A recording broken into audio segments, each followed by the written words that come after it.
Welcome back, everybody. We're in the kitchen with Mary Pappas from Alpha Delights, wonderful cafe, bakery in De Pere, known for their amazing pastries, but it's also, they do some savory items. Mary, you cater parties and you do a great chicken salad. Yes, we do. We're like famous that. for the chicken salad for sure. But yeah, we've been doing some parties too. That's been kind of one of those expansions. When we first opened, I said there were some things we wouldn't do. Catering was one of them. We're now doing that. Of course. So. They do some wonderful Greek dishes too, and you know that you can order. And this is a family favorite. Mary and her family are from Greece, and they do amazing baklava at Alpha Delights. But tell us about what we're making right now. We're going to make a lamb sandwich, and it's like a pulled pork sandwich, Greek style.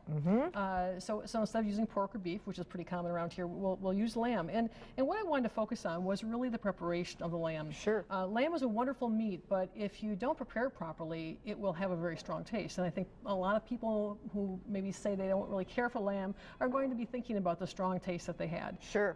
And it's probably because of the preparation. So I'm going to just review that a little bit and get our stuff going. I see that you rinse it. You rinse the lamb normally? Well, actually, what I want to do here is lamb is pretty easy to find now. And this happens to be about a 3-pound roast. Okay. It's a leg of lamb. A boneless leg? This is a boneless leg. Okay. And I'm just going to take this wrap that this one came in off, because we want to expose all of this fat and the silver skin, that underlining that's there. Okay. And just get that off of there, because that's, again, part of the flavor that we really want to control. Okay. So in this particular case, it's like, it's a boneless lamb, leg of lamb, so it's got all these funny shapes to it. So I'm going to take off most of this fat that's on here, this skin. Kind of trim it away. I'm going to trim it away, because this is really where all that flavor is. And you want to make sure that you leave some behind, because that's going to give you some flavor that you do want. You don't want to strip it of all of its flavor. And we're not really worried about the lamb getting any oils or juice from the fat, because we're going to be adding olive oil. So we're sort of replacing the fat that's naturally on this lamb with olive oil. Okay. Which makes it, a pretty darn tasty and good for you type of a meat then, because we're adding flavor, but we're also getting rid of all that kind of element that a lot of people just feel uncomfortable with. Okay. And boy, let me tell you, I love lamb, and I love this way of doing it. This is my kind of cooking, because basically we're going to, we're going to roast it in the oven for hours like you would a pot roast, right? Exactly. So it just kind of falls apart and gets tender as all get out. Exactly. There really are two ways of achieving tender meat. One is to cook it where it's medium or rare, or medium rare, and the other is just to cook the bejeebers out of it. Right, right. and that's the whole concept of the pulled meat, is just to cook the bejeebers out of it. So we're going to do that.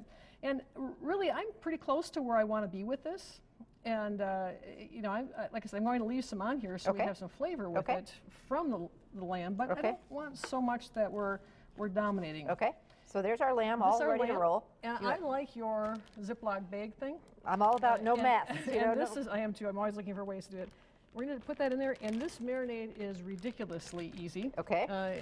Being Greek, it involves olive oil, so we're just going to put enough olive oil in there to cover it. Quite a bit of olive oil, though. Quite a bit. Okay. Yeah. Don't be shy about that. Okay. And then we're going to put rosemary and salt and pepper. So I'm going to just chop up the rosemary. I'm not going to be too extreme about my chopping of the rosemary, because the rosemary the flavor is going to come through just by releasing the oils by cutting it. So I'm going to take care of that. Add it in there, and like I said, a little salt, and we're going to be good to go. The lamb flavor, again, is very distinctive. It can stand up to a lot of flavor, and certainly rosemary is one of those flavors that's pretty strong. So a couple of sprigs of rosemary is really all we need. Okay. And like I said, I would do 2 sprigs. Okay. Salt and pepper. Some salt and pepper. And this is to your taste. And quite honestly, it doesn't take a whole lot of salt and pepper. If you chose not to put salt on this, this is one of the rare dishes that I think you could get away with it. Really? So that's and where does the lemon juice come in? Oh, thank you. Oh, I saw that lemon over there. I was thinking about how it's almost un-Greek to do this particular dish this way, because it does not have oregano. You mentioned oregano with the Mexican food. Well, certainly Greek food has a lot of oregano in it. And this particular dish does not, oddly enough. But it does have lemon. Okay. And lemon is one of the big 3. Yes. Olive oil, oregano, and lemon are the big guys. Absolutely. That's what I think of when Greek cooking. Yep. So we're going to zest the entire lemon. Okay. And put the zest in the bag. And then we're going to just cut this lemon in half and put all the juice in there too. So and that's it. Tender, that and it'll make it nice and tender. Yes. And I love that lemon flavor. And this too, if it sits overnight, is going to be perfect. Sit in the fridge. Sit in the fridge. Okay. Toss it a couple of times every time you go in the refrigerator to see what snack you want. Just give it a little massage. Sure.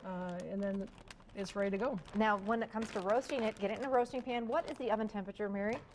350. Okay. And again, just cover it with foil? No. No? Okay. I had that covered just so it was holding the heat. We just took it out of the oven a few moments ago. Just wanted to hold the heat. Okay. And this is what we end up with when we're doing this particular dish.